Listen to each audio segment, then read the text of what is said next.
in our chalice lighting.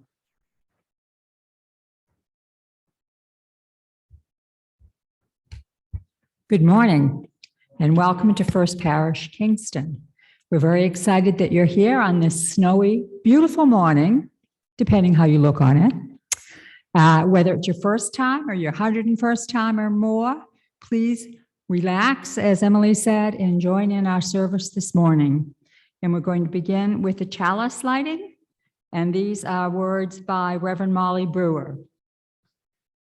My beloved people, I cannot pretend, and so I will not tell you that everything's okay right now, that there's no reason to be angry, that you must be optimistic or at peace. I cannot pretend these things, and so I won't tell them to you.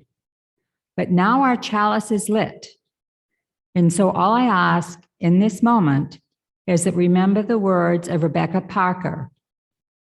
There is a love. There is a love holding us. There is a love holding all.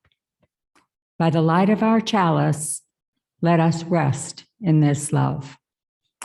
And this morning's opening hymn is number 299, Make Channels for the Streams of Love.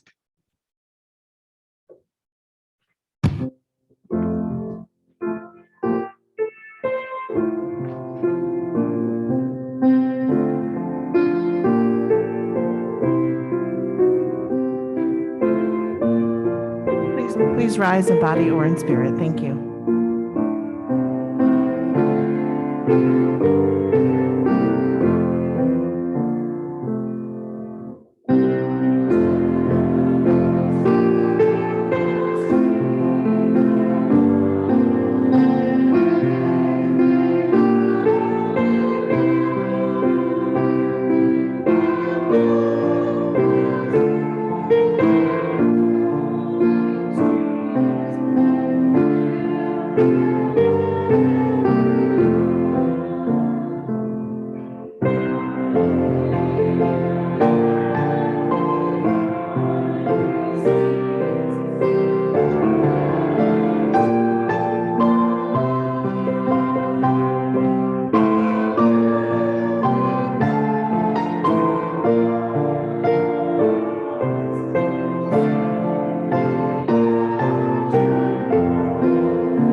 Thank you, Jane.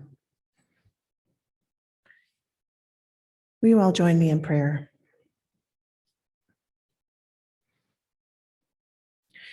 Holy love, we bring our hearts to this sacred space this morning. We bring our hope that despite all the apparent shadows, there is always more light waiting to be found in the world. We bring our questions, our searching for truth and justice, and we bring our fears that the truth will never be uncovered and that justice may never be realized. We bring our courage so that it may be kindled by the courage of those around us, knowing that our belonging gives us greater strength than we can ever kindle on our own. We bring our joy that it may remind us of our many blessings, and also that our joy can be a light for those who may find themselves in a time of shadow. And we bring our love into this tender and holy space, holding each other close. As we breathe in this love, we are reminded of what is possible when we know our worth and the worth of others, when we embrace the light and life-giving work of justice, when we honor the divine spark in ourselves and each other. In this space, we bring ourselves, and we are enough. May it be so. Let us now be still together.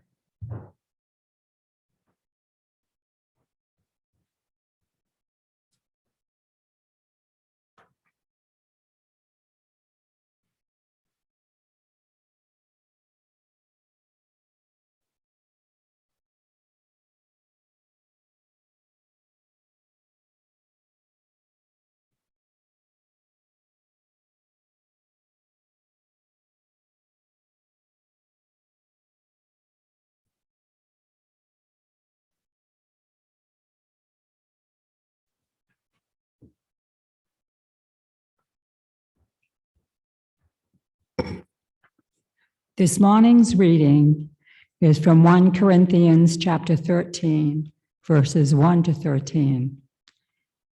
Like me, I'm sure there are many of you who have heard this time and time again. But let's see if you can listen with a new heart to these words. If I speak in the tongues of mortals and of angels, but do not have love, I am a noisy gong or a clanging cymbal. And if I have prophetic powers and understand all mysteries and all knowledge, and if I have all faith so as to remove mountains, but do not have love, I'm nothing. If I give away all my possessions, and if I hand over my body so that I may boast, but do not have love, I gain nothing.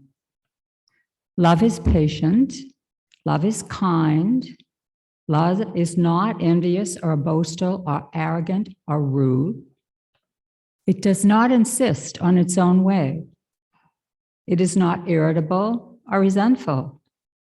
It does not rejoice in wrongdoings, but rejoices in the truth. It bears all things, believes all things, hopes all things, endures all things. Love never ends. But as for prophecies, they will come to an end. As for tongues, they will cease. As for knowledge, it too will come to an end. For we know only in part, and we prophesy only in part. But when the complete comes, the partial will come to an end. When I was a child, I spoke like a child. I thought like a child. I reasoned like a child. When I became an adult, I put an end to childish ways. For now we see in a mirror dimly, but then we will see face to face. Now I know only in part. Then I will know fully, even as I have been fully known. And now faith, hope, and love abide. These three, and the greatest of these is love.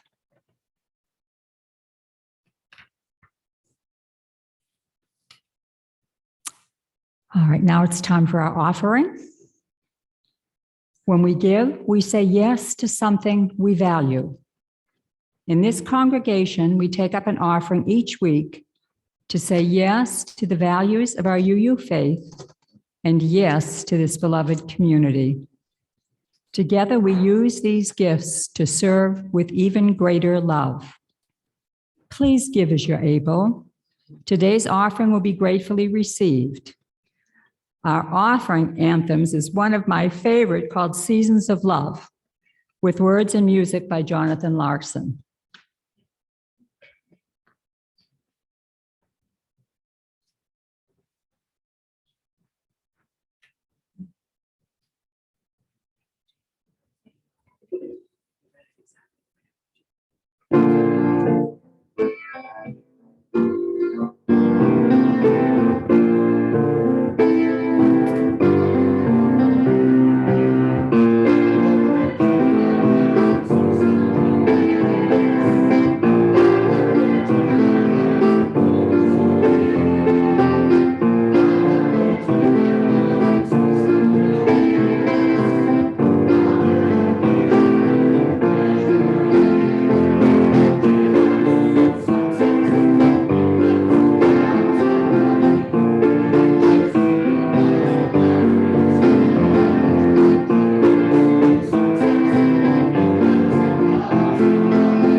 Thank you, choir. You know, in the church I grew up in, we would never sing show tunes in church. It's one of the many reasons why I love the UU Church. Thank you all very much, especially that nice little flourish at the end there. So today, if it's not already abundantly clear, this service is about love. There are little hearts hanging all over the sanctuary, so I really hope you've gotten it by now. And normally, you know, you think about Valentine's Day, what do you think about? Romantic love, candy hearts, flowers, chocolate, all of that is true. But I also like a Valentine's Day that talks about all different kinds of love, especially those kinds that are often more difficult and full of complexity. Not that any love isn't full of complexity, but the one I'm thinking about in particular is the love of your family. So I want to tell you a story about my family. Now, this is a story about my family of origin, but as you listen, I encourage you to think about whomever you call family and how you might see some of your own complex relationships reflected in this story. I think the lesson translates well, whether we're talking about chosen family, biological family, or anything else. So, as many of you already know, I was born and raised in the South, in New Orleans, to be specific. And by and large, my entire family still lives in Louisiana. One of my brothers is in Virginia, but otherwise, everybody's in Louisiana. And it's important to note that I'm very different from the rest of my family in terms of the lifestyle I live and the choices that I've made. For example, I'm a Democrat. I was raised to be a Republican, but I think I abandoned that platform during my first semester of college, probably my first week of college. I'm also mostly vegetarian, a decision I made over 10 years ago. And negotiating family holidays as an herbivore has been a challenge for all of us because my family tends to prefer their meat with a side of meat, you know? Maybe you're like that too, and no judgments if you are, but getting them to understand that turkey gravy is not actually vegetarian because there's no meat in it was a bit of a journey. Another major difference for me is religion. I was raised Episcopalian. I left the church entirely in my 20s and half of my 30s, and now I'm a Unitarian Universalist. And the rest of my family is still pretty much Episcopalian. And no one in my family, this is true, had ever even heard of Unitarian Universalism before I brought it up. In fact, for a while, my brother was convinced I had joined a cult. I swear that's true. He knows now that that's not the case, but I think all this shows that I have a bit of a history of going in a different direction than the rest of my family. And so because of that, I've often struggled to feel seen by my family. And what I mean by seen is validated and accepted for the choices I've made, because often those choices have been very different from theirs. I mean, we all struggle with feeling seen, right? That's part of the human condition. We want to be known and embraced for who we are. We don't want to be judged or criticized, but we want to be loved and supported for the decisions we make for our lives. Yes, right? With me? Good. Okay. Didn't expect you to disagree with that, but still. So over time, my family and I have, for the most part, made peace with the fact that I've often gone in a different direction than them. But I will confess it's often lonely at times to be different. When you have to explain yourself over and over again, it can be exhausting. For a while, I learned how to kind of compartmentalize myself with my family. There were just parts of me I didn't share because it would take too long to explain and it would hurt too much when they didn't understand. And so it was just easier to keep parts of myself separate. Maybe you've done that with someone you love. There's just parts of you that you just don't share with them. So with all of that backstory, I want to tell you a story about how my entire family came up to New Haven to attend my graduation from Yale Divinity School. I'll be honest, I was nervous. My parents come up and visit quite a bit. You all know, a lot of you met my parents in October, but usually not the rest of my family. I usually go to them, but now they were all coming to me. They were all going to be in my world. It was a little nerve-wracking. I was worried that the more conservative Republicans in my family would say something harsh to my liberal friends and classmates and professors. I was worried that they wouldn't appreciate how important this day was for me, this day that I'd worked so hard for. It was a precious day for me, and I didn't want it tainted. I loved my family, but my anxiety was just working overtime, imagining all the things that could possibly go wrong. There's one more thing to explain about my family. We have some really weird traditions. Now, many families have weird traditions, whether it's a certain food you eat on the holidays, a movie you watch at the same time, songs you sing, jokes you tell. Often nobody knows where it started or why you do it or why you keep doing it. But we don't have time for a group share right now, but I'm sure all of you have stories. Who has a weird family tradition that immediately popped up in their head? Yeah. So maybe tell me afterwards in the line. So my family has some baffling traditions, but none so strange as the woodchuck. So there's an old tongue twister, and shout it out if you know it. How much wood could a woodchuck chuck if a woodchuck could chuck wood? Great. Okay. So many years ago, many, like 30, 40 years ago, no one knows how it started. We started chanting that to each other at the end of our visits.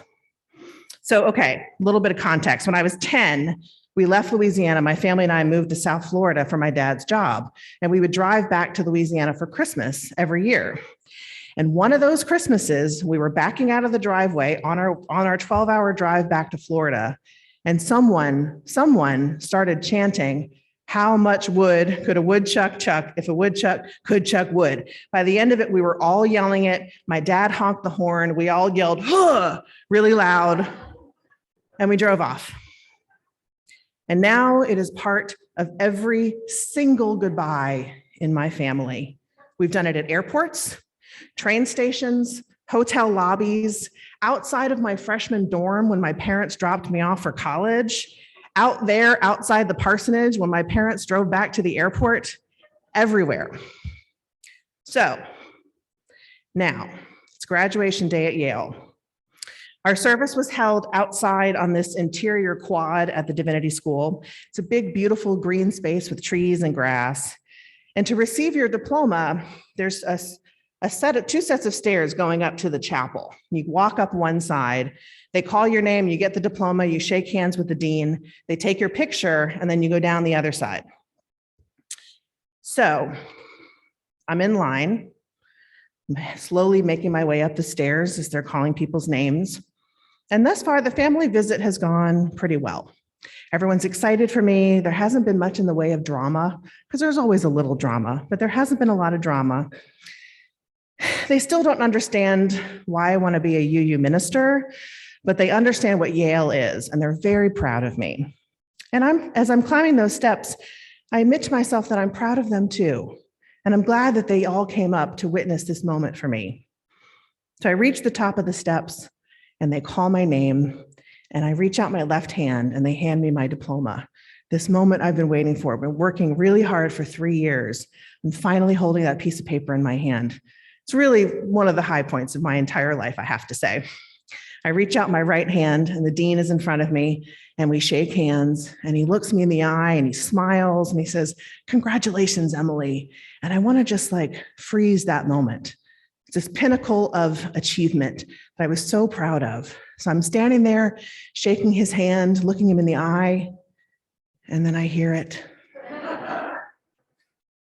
From a corner of the crowd where I know my family's sitting, and a bunch of voices that I recognize, how much wood could a woodchuck chuck if a woodchuck could chuck wood? And as a final flourish, a very, very loud, huh! And I'm frozen. And the only thing going through my head is, oh no, oh no, oh no, oh no. And I look at him, and the dean still looking at me, and I can tell he knows something's going wrong, but he's not really acknowledging it. I can hear the crowd going, what was that? Who just said that? And everybody's looking around, and I'm just the blood just drained out of my face. Somehow I was like, thank you. And I make toward the stairs. They take my picture, and I make toward the stairs. I'm coming down the stairs, and I look out because I know exactly where they're sitting. And they're all waving at me, and they're all excited. My sister-in-law stands up and takes a picture of me, and my face is just I know, because I saw the picture later. That's what my face looked like. So I get down the stairs, I sit down, and I'm so embarrassed. I'm so embarrassed. And I'm angry. I'm so angry. My friend sitting next to me goes, "What the hell was that?" And I'm just like, I can't. So the ceremony goes on and it ends, and we march ourselves out. And then there's a big reception on the lawn. So I find my family. And I have to say, I know this story so well, I've stopped looking at my script. As I said, I was angry. I was embarrassed. I felt like this was a really special moment for me, and they made it about them. You know, they took this moment that was mine, that I worked so hard for, and that made that stupid tradition have to invade one of the most important days of my life. But at the same time, I didn't want to waste my last few precious moments of seminary being angry at my family. It felt pointless to try to explain it to them why I was embarrassed, because they thought it was hilarious. They still do. So I put it aside, and I just decided to focus on all the reasons I had to celebrate. But then the next day, my family left. And one of the first things I did was call a friend to vent. Because she had graduated too. She had witnessed the Woodchuck. And so I was fully expecting all kinds of sympathy and pity for what I endured, because that's what friends are for, right? To tell you that it's your family that's the problem. It's not you. You didn't do anything wrong. They're the ones to blame, right? That's what a good friend does. Well, to my surprise, my friend just laughed. She thought it was hysterical. She said, I could tell it was some kind of weird tradition, and it was so funny. She's like, your face coming down the stairs was the best part. And I was stunned. And I said to her, but it was so embarrassing. Oh my God, I was still getting red thinking about it. I said, you would not have thought this was funny if this has happened to you. You'd be so angry right now, and I'd be the one laughing at you. And she paused and she said, well, if my family had shown up to my graduation, maybe you're right. But they didn't. She said they were too broke or too busy to be there. She said, your family may have embarrassed you, but at least they were there. And my heart just dropped into my stomach. She was right. And I felt like the biggest jerk in the world. But in that moment, all of my resentment and anger just fell away. She was right. They showed up for me. Not the way I wanted them to, but they showed up for me. And I realized then I had a choice, and I could choose to see them differently. They weren't doing that silly Woodchuck chant to embarrass me. They did it because they loved me. They were claiming me as one of their own. In its own wacky way, their chant was telling them that they saw me. That moment gave me something that I had wanted for a really long time. I was seen by my family, and I was seen with love. Again, it didn't look like the kind of love that I thought I wanted from them, but it was the kind of love that they were able to give. We can spend a lot of time and energy defining the ways that we want to be loved by others. Yes? We like to think we can put conditions on love, that we can describe it so specifically that it comes packaged exactly the way we think we need it. And that's what I was hoping for with my family, that they would show up and act the way I wanted them to. And only that would signify their love for me. But in talking to my friend, I had what I can best describe as a Grinch moment. My heart grew 3 sizes that day. And I realized how blessed I am to have a family that loves me. So many of us seek love and understanding. So many of us have families who can't express that love and understanding, or worse, the families have been sources of pain and fear and trauma. And here I had a group of perfectly imperfect people who traveled thousands of miles and spent lots of money to show up for me, to see me. And when I look at it that way, the only embarrassment and shame I felt was for myself. The author Brené Brown, a personal favorite, says, quote, until we can receive with an open heart, we're never really giving with an open heart.